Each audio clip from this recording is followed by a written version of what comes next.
आता बातमी पुण्यातून आहे। पुण्यात भिंतीला हिरवा रंग देत फुलांची चादर चढवल्याचा प्रकार समोर आलाय। सदाशिव पेठेतल्या ज्ञानप्रबोधिनी शाळेजवळ हा प्रकार घडलाय।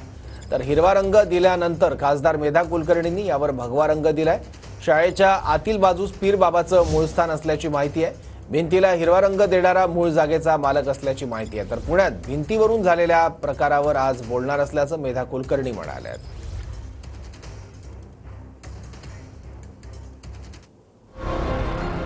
पुण्यात भिंतीवरील रंगावरून झालेल्या प्रकाराचं नेमकं कारण काय?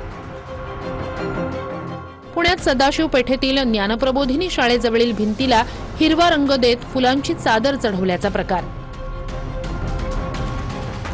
भिंतीला हिरवा रंग दिल्याची माहिती मिळताच खासदार मेधा कुलकर्णी यांनी त्या ठिकाणी जाऊन भिंतीला भगवा रंग दिला। महाराष्ट्रासह इतर अनेक ठिकाणी हे प्रकार वाढलेत। मेधा कुलकर्णी छोटेखानी स्वरूप असलेली ही स्थळं अचानक काबीज केली जातात। कुलकर्णी यांचं वक्तव्य। हिरवा रंग दिलेली भिंत ही अशोक विद्यालयाची मागील बाजू असून भिंतीलगतच्या शाळेच्या आतील बाजूस पीर बाबा यांचं मूळ स्थान असल्याची माहिती। भिंतीचा रंग खराब झाल्यानं मूळ मालकानंच, जो मालक हिंदू आहे, त्यानं हिरवा रंग दिल्याची माहिती।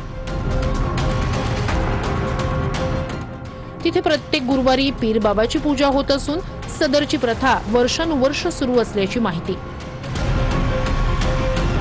संबंधित जागा शाळेला जरी विकली असली तरी परंपरागत त्या ठिकाणी पीर बाबाची पूजा केली जाते।